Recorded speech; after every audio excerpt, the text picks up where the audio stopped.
Está el señor Salvador Delutri. Salvador, querido, ¿cómo le va? Buenas tardes. Bien, bien, muy bien. ¿Cómo está usted? Bien, Salvador, ¿cómo anda usted? Bien, bien. ¿Cómo está después? Primero quiero que me haga un análisis de lo que sucedió el domingo. Ajá. Con nuestras elecciones, de hoy ver en los lugares más pobres, hoy están todos inundados, Luján, La Plata, ellos, o sea, el gobierno ha ganado.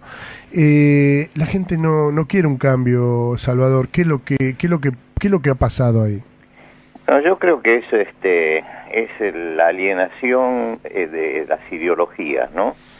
Es decir, no entender bien qué es lo que mejora, lo que puede mejorar la vida. Yo veía hoy todos esos lugares inundados y sin embargo van a votar por el gobierno. Bueno, perfecto, van a seguir siendo inundados, ¿no?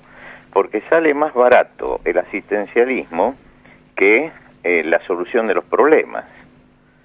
Entonces se manda ahora un poco de asistencialismo y el asunto sigue adelante. Uh-huh. Y lo que vivimos el domingo pasado fue una fantochada realmente, ¿no? Porque no hace falta tener estas pasos. Cada partido tiene que elegir internamente sus candidatos y no obligar a toda la gente, ¿no?, a que vaya y elija. Si quieren hacer las pasos con asistencia de la gente, tendrían que ir los que voluntariamente quieren ir y votar por alguien. Yo tenía que viajar a Uruguay y viajé igual a Uruguay, porque me parece totalmente un movimiento político que no tiene sentido esto de las pasos, sí, realmente. Sí, sí. La verdad que yo opino lo mismo que usted. Yo la primera vez que participo como fiscal, tengo 54 años, Salvador, uh-huh, y la primera vez que participo como fiscal, apoyando y queriendo, teniendo la conciencia más que nada ciudadana, sí, y me tocó verdaderamente vivir una experiencia linda. ¿Por qué? Porque lo hice con el corazón, lo hice a través de los ojos de Dios. Dije, claro, tratar de que haya paz, en los lugares donde había escaramuzas, así, poner paz, y tratar de llegar hasta las 10, 11, 12 de la noche, como llegamos, tranquilo, en paz. Y así fue. Así que, satisfecho, una experiencia muy linda. Sí, sí. Sí, no sé usted si ha participado en algún momento. Sí, yo vengo participando con la edad que tengo, ya he pasado por bastantes elecciones, ¿no? ¿Pero ha participado así como fiscal, fiscalizando? No he participado en las mesas. La que ha participado siempre ha sido mi esposa. Ajá. Sí. Ustedes saben, le comento a la audiencia, Salvador Delutri es pastor evangélico, ¿sí? Y es un hermano en la fe, es un cristiano igual que nosotros, todos somos cristianos, todos amamos a Jesucristo, adoramos al único Dios, ¿sí? Salvador, el sábado hablábamos un poco de la pornografía, no pude bajar el programa de usted, no lo pude escuchar. Y una lástima, lo intenté hasta hoy a la mañana, pero bueno, no soy muy ducho con el tema, y bueno, pero quería hablar con usted este tema que es tan importante y que no se habla, que es el tema pornografía. Sí. ¿Por qué lo quiero hablar con usted? Porque me llegó a mí un correo en el cual me dice que el matrimonio se fue destruyendo porque el marido era adicto a la pornografía, y que empezó con una pavada y terminó, destrozado ese matrimonio. No está bien ver eso, ¿no? Bueno, por supuesto que no está bien, porque, la pornografía es inmemorial, ¿no? No es una novedad de este siglo. Ya cuando los arqueólogos entraron en la ciudad de Éfeso, tenían que cubrir los frisos de las paredes para que no se pervirtieran los ayudantes, ¿no? Uh-huh. Y era eso, la pornografía era algo público en el mundo pagano. Y una de las causas del debilitamiento de las culturas esas se debía justamente a este desorden en la sexualidad. Ahora, la palabra pornografía deriva de dos palabras griegas. La palabra grafía, que es escritura, y porneia, que es prostitución. Es la manifestación gráfica de la prostitución. ¿Y cuál es el problema de la pornografía? Que la pornografía reduce a la persona a lo corporal únicamente. nos olvidamos del individuo, pero nos centramos únicamente en el cuerpo, y el cuerpo se convierte en un objeto anónimo del cual nosotros podemos abusar. Y entonces eso se exhibe, ¿no? La pornografía es alguien que está mirando ese acto sexual como un tercero, es el tercero que mira, se necesita que esté mirando para que estemos frente a un acto pornográfico, ¿no? La pornografía es eso, es el tercero que está mirando la sexualidad ajena. Y se ha hecho una industria con todo esto, y una industria de fácil acceso, de facilísimo acceso. Cualquier Persona que tiene internet sabe que hay más de 6 millones de... Que mueve millones, además. ¿Cómo? Que mueve muchísimo dinero a nivel mundial. Muchísimo dinero. La pornografía mueve muchísimo dinero. Ahora, se puede acceder gratuitamente por internet a la pornografía, gratuitamente. Lo que pasa es que se crea, es como la droga. Primero se regala y después se forma la adicción. Y la adicción va necesitando cada vez más, ¿no? Y entonces aparecen cada vez más las perversiones, y las perversiones van minando la templanza del individuo, la moral del individuo, y va destruyendo a la persona. Ahora, es interesante cómo se ha ido filtrando en el mundo occidental la pornografía, ¿no? Es decir, cómo se ha ido filtrando, siempre clandestinamente estuvo, ¿no? Pero cómo la hemos ido legitimando la pornografía. Fíjense ustedes, por ejemplo, que una de las revistas famosas del pasado y también del presente es la revista Playboy, ¿no? De Hugo Hefner. Él sostiene, el axioma que él sostiene, es que el placer no necesita justificación, ¿no? Y eso es un axioma perverso, ¿no? Que el placer no necesita justificación. Si usted va a vivir el placer, no necesita justificarlo con el amor ni con nada de esto. Y entonces edita una revista Playboy. Ahora, esta revista Playboy traía una cantidad de reportajes muy interesantes por gente muy culta y por intelectuales, y a la vez traía la pornografía más baja. Ahora, esa unión de una cosa con la otra empezó a ser la forma de legitimar la pornografía, porque de pronto hay un reportaje a un escritor como Truman Capote, o como Norman Mailer, o cualquiera de estos grandes escritores, incluso premios Nobel, y al lado tiene la pornografía. Entonces la gente dice, lo compro porque los reportajes son muy buenos, pero realmente estaba comprando también la pornografía. Claro. ¿No? Es decir, introdujeron el asunto en la forma más perversa, que es mezclando el conocimiento y la cultura con la decadencia. Y sin darse cuenta, esos intelectuales, esas personas entrevistadas, legitimaban con lo que decían todo el contenido de la revista, ¿no? Ahora, después editaron un libro con todas las entrevistas aparte, ¿no? Todas las entrevistas que se hacía a los intelectuales. Y el libro era un libro interesantísimo, pero la primera presentación que se hacía era a través de la revista Playboy. Y mucha gente decía, no, yo compro Playboy por los reportajes que trae. Mentira, no se compraba por los reportajes, se compraba justamente por lo que la revista exhibía, ¿no? Sí, sí. Ahora, la parte más vulnerable de la sociedad en este momento son los jóvenes y los niños. Claro. Y la pornografía produce un material que no tiene en cuenta que llega al alcance de todo eso, y tampoco tienen en cuenta las autoridades, y la pornografía envilece la sexualidad. La sexualidad es una creación de Dios. Dios creó el sexo, no lo creamos nosotros. Sí, sí. Y el sexo lo creó para que sea usado dentro de ciertas normas que son las normas éticas y morales. Cuando el sexo se lo saca del contexto en que fue creado, que es el contexto donde en la parte sexual convergen la parte no solamente física, sino también la parte emocional, la parte espiritual.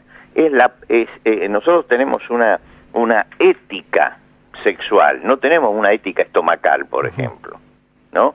No tenemos una ética coronaria, tenemos una ética sexual, porque el sexo tiene que ver con toda la persona, no es solamente la genitalidad. Entonces la sexualidad sexualidad inunda a toda la persona. Ellos extraen la genitalidad únicamente y la exhiben para que otro la vea. Y esa es la forma más perversa de destruir la ética, la moral del individuo.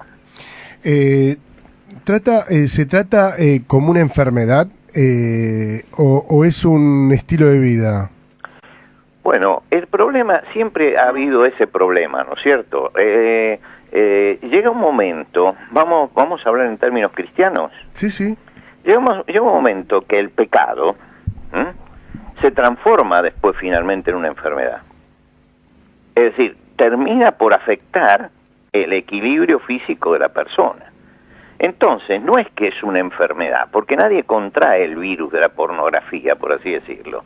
Entra como un pecado, como entra también la droga, como un pecado, y termina minando al individuo y se transforma. El adicto ya llega a ser un enfermo, porque es una persona que no es dueña de sus propias acciones. Y la pornografía produce el mismo tipo de adicción. Es decir, hay adictos a la pornografía, ¿no? Sí. Gente que no puede vivir si no tiene pornografía delante, que tiene que pasar 2 o 3 horas. Ahora, yo he visto algunos casos donde el hecho de, desde muy jóvenes, entrar en la pornografía ha traído después consecuencias funestas cuando quieren normalizar su vida y cuando quieren tener vida matrimonial. Porque han pervertido la mente y han pervertido su espíritu y han pervertido su alma. Y entonces llegan al matrimonio y no pueden tener un matrimonio sano, un matrimonio correcto, un matrimonio dentro de las leyes de Dios. Lo que quiere decir que estamos frente a un veneno que está al alcance de todos. Y que como es una industria muy grande y es una industria muy poderosa, entonces nadie levanta la mano para combatirla, como tantas otras industrias destructivas que hay en este momento, que el sistema nuestro, el sistema capitalista, liberal o como lo queramos llamar, yo digo el sistema mercantilista de convertir todo en dinero, hace que se mire para otro lado, porque esto genera mucho dinero para la sociedad. Entonces no importa que eche a perder a la sociedad. Y es el mismo hecho por el cual no se combate la droga tampoco, porque no nos engañemos, en nuestro país nadie combate la droga en serio, ¿no? Y así tampoco se combate la pornografía. Es un toque nada más que a veces quieren decir estoy combatiendo y enganchan 2 o 3 chicos o 10 kilos o 20 kilos donde entraron toneladas, ¿no? Sí, entran en las villas y entonces agarran a esa pobre gente que está vendiendo algunos ravioles porque tiene que sobrevivir y tiene que comer, pero nunca los narcotraficantes están tras las rejas. Nunca los grandes capitales que se mueven están tras las rejas. ¿Y sabe por qué no están tras las rejas? Porque hay complicidad de la política y hay complicidad de la fuerza de seguridad. Si no hubiera complicidad de la política y la fuerza de seguridad, no hubiera entrado a nuestro país la droga como ha entrado. Estoy con María Alejandra, ella me acompaña, y con un chico que recién se recibió de periodista, Esteban, tiene 25 años. María Alejandra. Salvador, buenas tardes. Buenas tardes, María Alejandra. Encantada, ¿por qué piensa usted que los matrimonios, o sea, tanto la mujer como el hombre, algunos, necesitan consumir pornografía? Bueno, yo no creo que necesiten consumir pornografía.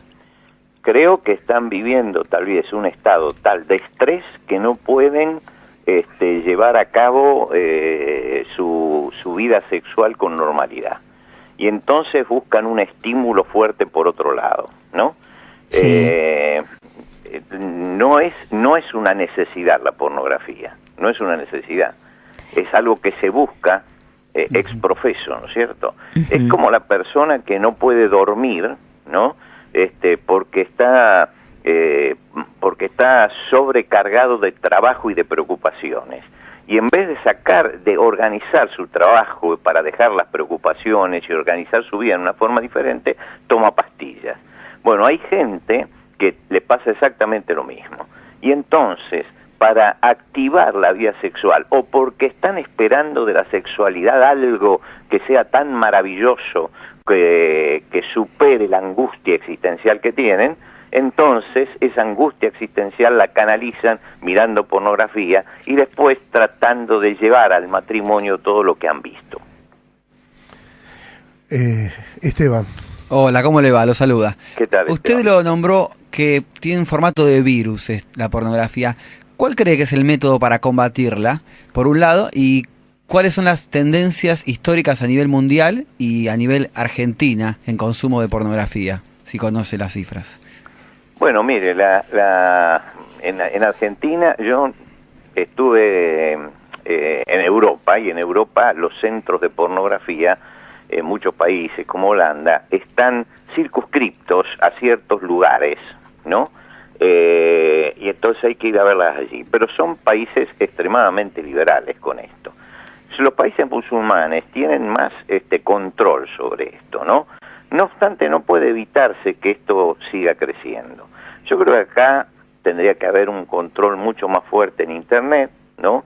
No puede ser que entren todos los contenidos, buenos o malos, a la casa. Hay que tener en cuenta que hay instrumentos y medios de comunicación que al entrar al hogar no se tienen que tener un control.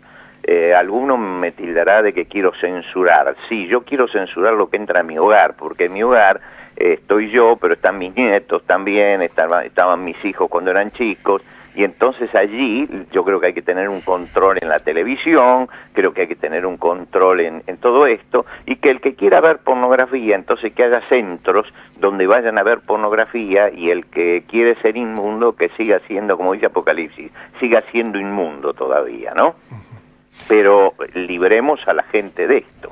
Por otro lado, creo que hay que hacer una política de enseñanza, de educación importante, y resulta que nosotros no tenemos educadores importantes en la escuela pública y en la escuela privada, porque muchos de esos educadores que tendrían que enseñar moral, ellos mismos no son morales. Es decir, tenemos una decadencia también dentro de la educación, pero no es solamente la educación porque los chicos aprenden cada vez menos, sino también porque el plantel de educadores ha perdido totalmente jerarquía. Qué claro, Salvador, la verdad. Y con respecto a aquellas, porque tenemos que ser honestos, muchas veces lo hablamos, y tenemos que ser honestos porque Dios todo lo ve y todo lo sabe. Hay personas que, por ejemplo, ven programas de televisión en el cual se utiliza a la mujer como objeto.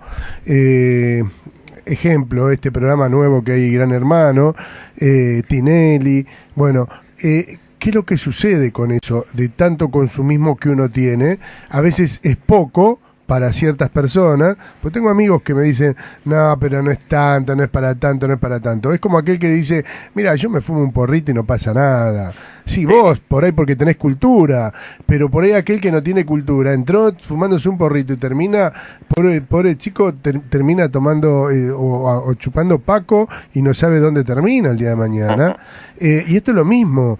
Hay chicos que empiezan por ahí mirando una pavada de eso y terminan, como usted bien dice, nietos o hijos terminan viendo y terminan haciendo cualquier cosa, ¿no? Sí, bueno, yo creo que esta es una de las formas hipócritas que tiene de manejarse nuestra sociedad. Yo vengo diciendo desde hace mucho tiempo que en el programa de Tinelli se denigra a la mujer. Y se la denigraba, no sé si en este momento lo hacen, pero se la denigraba muchísimo, porque le cortaban la pollera, la colgaban y todo esto, ¿no? Y en ese momento yo escribí sobre ese asunto, diciendo que era una denigración de la mujer. ¿Dónde estaban las entidades feministas? ¿Dónde estaban todas esas entidades que cacarean tanto frente a ciertas cosas y cuando tienen que hablar en serio no hablan? Este es el problema de la hipocresía que estamos viviendo. Pero en el caso de los programas de televisión ocurre que los multan, pero la multa es insignificante para los grandes programas como Marcelo Tinelli. Por supuesto. El tema es más que nada cultural y de consumo masivo, porque recordemos que el programa de Tinelli es uno de los programas más vistos en la televisión. Tiene 25 puntos de rating. Eso tiene que ver con un gran público que lo sigue, que no le interesa si a la mujer la cosifican, si la deterioran, si la toman como un objeto. En consecuencia, ¿qué entidades hay de defensa a la mujer que esté levantando la voz seriamente contra esto? Yo te hago otra pregunta al revés. ¿Esas entidades son escuchadas? ¿Se las reproduce? Por lo menos, yo aunque no sea escuchado, levanto la voz. Exacto, claro. Levanto la voz. Aunque no sea escuchado, no importa. Y por otro lado, si el gobierno quiere defender los derechos humanos, y se habla tanto de los derechos humanos de la mujer y todo esto, lo que tiene que hacer es levantar esas multas, hacer que realmente, yo creo que en vez de hacer multas, como están haciendo, yo diría, mire, cuando aparece esto, 48 horas tienen que pasar el programa sin publicidad. El bolsillo. Claro. Esa es la forma de hacer. Sí, sí. Y eso es lo que se hace en otros países. Cuando nada duele, lo único que duele es el bolsillo. Sin publicidad. Y cuando el canal sigue con eso, le dicen al canal, la sanción es 2 días en todo el canal sin publicidad. Y entonces eso empieza a poner las cosas en orden. No puede ser. Yo en los horarios, incluso de la tarde, se ven cosas que son abiertamente obscenas. Y yo no soy ningún mojigato, pero hay cosas que me molestan verla con mi esposa. Me molesta que lo estén pasando mientras que yo estoy mirando un noticiero y de repente cortan y aparece una publicidad que me molesta. Me siento agredido por todo eso. Sí, ofendido. Ofendido, claro. Y sí, por la noche todavía peor todo eso. Sí. Es decir, el lenguaje que se usa en la televisión es el lenguaje más bajo y más grosero. Y así está nuestra sociedad, Salvador. Así está la sociedad. Es verdad. Pero tenemos que hacer algo. Yo creo que todos tenemos que unirnos, los ministros religiosos desde los púlpitos, los operadores sociales en su lugar, y tenemos que empezar a revisar todo esto, porque se nos está echando a perder nuestra sociedad delante de nuestros propios ojos, ¿no? Y somos muy pocos los que gritamos en esto. Ya a mí yo hace mucho quiero tratar este tema y verdaderamente nuestro obispo nunca me pone ningún límite, ¿no? Como para decir, mira, tratalo, siempre tratalo con personas que realmente den un buen mensaje a la sociedad, que realmente nos haga pensar y nos haga decir, nosotros somos hijos de Dios. Cuidemos nuestro cuerpo. Yo tengo 3 hijas, permanentemente se habla esto. Cuiden el cuerpo, porque el cuerpo no es de ustedes, es un templo que Dios les dio para que ustedes administren. Entonces, traten de cuidarse, traten de respetarse, traten de que sus novios las respeten. Y es un grito, muchas veces y verdaderamente a veces nos charlamos y me dicen, sí, pero vos sabés, papá, que en tal lugar, o a tal chica, o a tal... y tal papá o tal matrimonio, y empiezan con que, bueno, primeramente la familia se han encargado de destrozarla, ¿no, Salvador? Sí, bueno, ahí está el problema, es que muchos padres toleran todo esto, ¿no? Nosotros tenemos una tremenda crisis familiar, y esa crisis familiar no se le está dando la importancia que realmente tiene. Los padres se han convertido en permisivos y le piden a los hijos que los orienten acerca de cómo tiene que educarlo. Es lo más ridículo que hemos visto en nuestra historia, ¿no es cierto? El chico dice, me voy a pasar toda la noche en la casa de fulano porque tenemos un party de no sé qué. Y el padre, que siente que eso es peligroso, ¿no? Le pregunta, ¿y qué compañeritos tuyos van? Y para saber si hay otros padres que lo admiten. No, él tiene que tener un criterio propio y decirle, no, vos tenés que dormir en casa. Tal cual. Yo salgo, tenía programas en Radio Mitre a la mañana, y tenía que salir los domingos a la mañana, muy temprano, y el espectáculo, desde donde estoy hasta el centro de la ciudad, era espeluznante. Pero no solamente eso, el jueves pasado pasaba frente a una de las grandes discotecas, y era vergonzoso cómo salían de allí, borrachos, vomitando, fuera de sí, golpeándose unos a otros, pero violentamente, porque estaban pasados de alcohol. Y uno dice, ¿y dónde están los padres a esa hora? ¿Dónde están? ¿Qué están haciendo los padres? Es que aparte, Salvador, salen de sus casas ya alcoholizados. Sí, porque los padres permiten. Exactamente. Los padres permiten. Ya van a esos boliches ya alcoholizados y después le agregan más alcohol durante la noche. Y a otras cosas más, ¿no? También. Decir, hay un cantante muy famoso que ahora ha tenido un problema y todos los chicos lo siguen, ¿no? Creo que, ¿cómo se llama? El de... Chano. No sé cómo, claro, creo que ese el de Tan Biónica. Claro, que sí, que vino borracho. Bueno, esos son los ejemplos a no seguir. Por supuesto. Yo veo, comparando, usted sabe que viajo mucho, y viajo mucho por Europa, por América Latina, Yo creo que en este momento la crisis familiar de Argentina no tiene comparación con la crisis que tiene la familia en Europa ni en la mayoría de los países latinoamericanos. Es mucho más profunda. Increíble, ¿eh? Nos quedamos sorprendidos todos aquí, ¿no? Sí. Mire, aún en países donde hay una liberalidad muy grande, como Holanda, yo veo todavía que el sentido, que la familia todavía se defiende, que la familia todavía está sana. Yo he visitado algunos de los pueblos y he preguntado por esos centros, grandes centros de barrios rojos que tienen y todo eso. Y ellos dicen, no, eso es para el turismo, eso no es para nosotros estamos en otra cosa. Y se lo dice la familia. Qué bárbaro, ¿no? Lo que bárbaro. quiere decir que se están defendiendo. Y sin embargo nosotros acá no, acá los padres apoyan el alcoholismo de los hijos, ¿no? Y no se dan cuenta de lo que está pasando. Bueno, yo he visto, gracias a Dios, he visto algunos grupos de médicos comprometidos que están citando a escuelas y todo esto para ilustrar a los padres acerca del efecto del alcohol. Y no solamente del efecto del alcohol a largo plazo, sino del efecto de una noche de alcohol.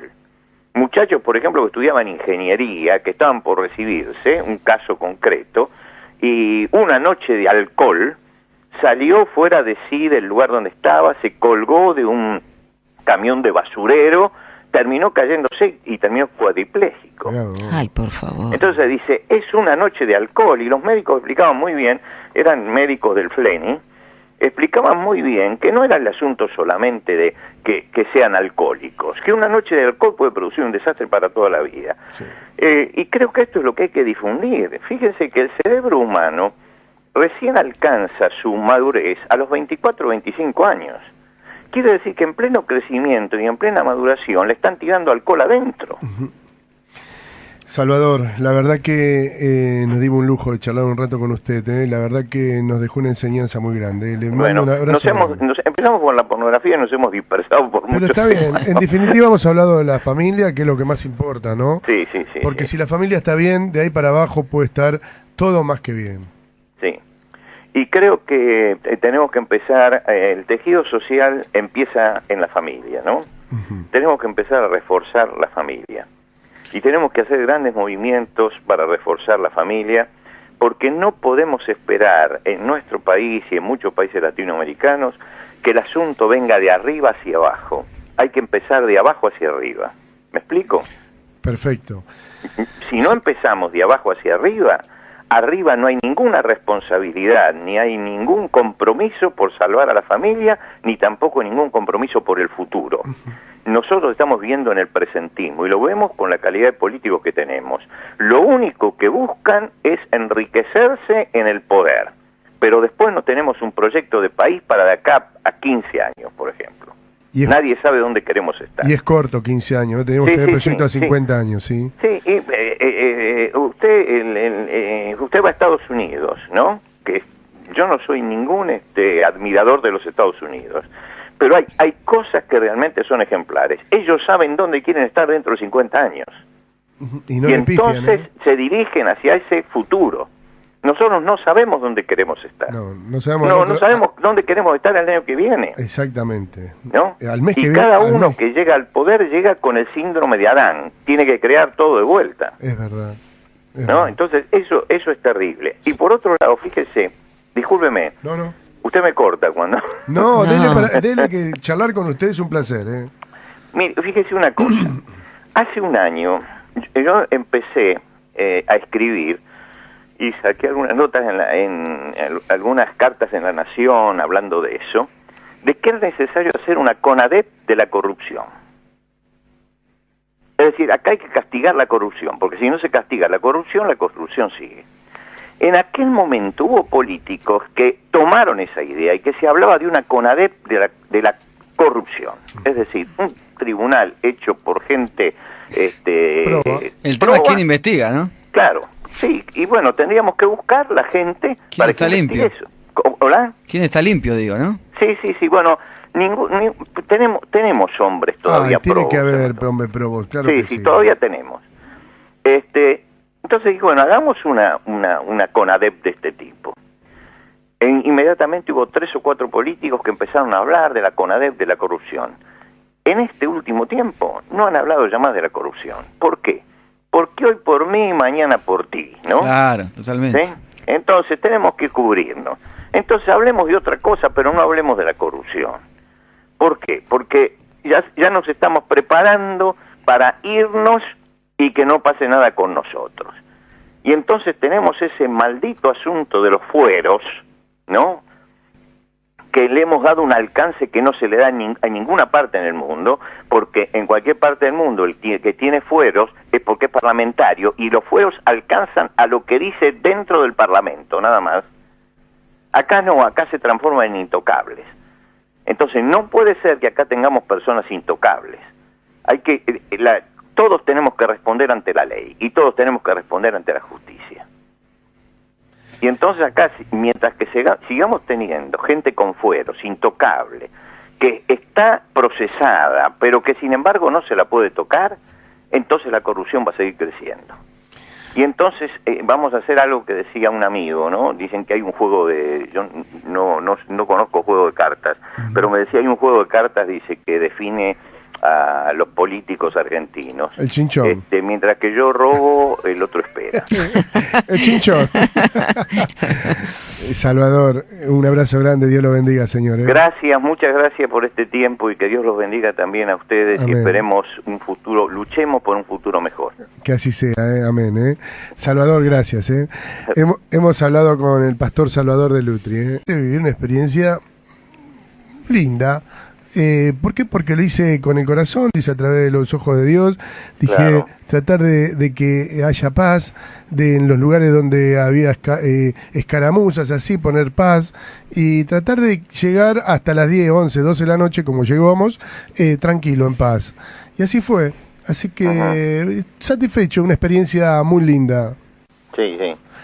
Sí, no sé usted si ha participado en algún momento. Sí, yo vengo participando con la edad que tengo, ya he pasado por bastantes elecciones, ¿no? ¿Pero ha participado así como fiscal, fiscalizando? No he participado en las mesas. La que ha participado siempre ha sido mi esposa. Ajá. Sí. Ustedes saben, le comento a la audiencia, Salvador de Lutri es pastor evangélico, ¿sí? Y es un hermano en la fe, es un cristiano igual que nosotros, todos somos cristianos, todos amamos a Jesucristo, adoramos al único Dios, ¿sí? Salvador, el sábado hablábamos un poco de la pornografía, no pude bajar el programa de usted, no lo pude escuchar. Y una lástima, lo intenté hasta hoy a la mañana, pero bueno, no soy muy ducho con el tema, y bueno, pero quería hablar con usted este tema que es tan importante y que no se habla, que es el tema pornografía. Sí. ¿Por qué lo quiero hablar con usted? Porque me llegó a mí un correo en el cual me dice que el matrimonio se fue destruyendo porque el marido era adicto a la pornografía, y que empezó con una pavada y terminó, destrozado ese matrimonio. No está bien ver eso, ¿no? Bueno, por supuesto que no está bien, porque, la pornografía es inmemorial, ¿no? No es una novedad de este siglo. Ya cuando los arqueólogos entraron a la ciudad de Éfeso, tenían que cubrir los frisos de las paredes para que no se permitieran los ayudantes, ¿no? Uh-huh. Y entonces se manda ahora un poco de asistencialismo y el asunto sigue adelante. Uh-huh. Y lo que vivimos el domingo pasado fue una fantochada realmente, ¿no? Porque no hace falta tener estas pasos. Cada partido tiene que elegir internamente sus candidatos y no obligar a toda la gente, ¿no?, a que vaya y elija. Si quieren hacer las pasos con asistencia de la gente, tendrían que ir los que voluntariamente quieren ir y votar por alguien. Yo tenía que viajar a Uruguay y viajé igual a Uruguay, porque me parece totalmente un movimiento político que no tiene sentido esto de las pasos, sí, realmente. Sí. La verdad que yo opino lo mismo que usted. Yo la primera vez que participo como fiscal, tengo 54 años, Salvador, uh-huh, y la primera vez que participo como fiscal, apoyando y queriendo teniendo la conciencia más que nada ciudadana, y queriendo, y me tocó, ¿verdad? Está el señor Salvador de Lutri. Salvador, querido, ¿cómo le va? Buenas tardes. Bien, bien, muy bien. ¿Cómo está usted? Bien, Salvador, ¿cómo anda usted? Bien, bien. ¿Cómo está después? Primero quiero que me haga un análisis de lo que sucedió el domingo. Ajá. Con nuestras elecciones, de hoy ver en los lugares más pobres, hoy están todos inundados, Luján, La Plata, ellos, o sea, el gobierno ha ganado. La gente no quiere un cambio, Salvador. ¿Qué es lo que ha pasado ahí? No, yo creo que eso es la alienación de las ideologías, ¿no? Es decir, no entender bien qué es lo que mejora, lo que puede mejorar la vida. Yo veía hoy todos esos lugares inundados y sin embargo van a votar por el gobierno. Bueno, perfecto, van a seguir siendo inundados, ¿no? Porque sale más barato el asistencialismo que la solución de los problemas. La pornografía era algo público en el mundo pagano. Y una de las causas del debilitamiento de las culturas esas se debía justamente a este desorden en la sexualidad. Ahora, la palabra pornografía deriva de dos palabras griegas. La palabra grafía, que es escritura, y porneia, que es prostitución. Es la manifestación gráfica de la prostitución. ¿Y cuál es el problema de la pornografía? Que la pornografía reduce a la persona a lo corporal únicamente. Nos olvidamos del individuo, pero nos centramos únicamente en el cuerpo, y el cuerpo se convierte en un objeto anónimo del cual nosotros podemos abusar. Y entonces eso se exhibe, ¿no?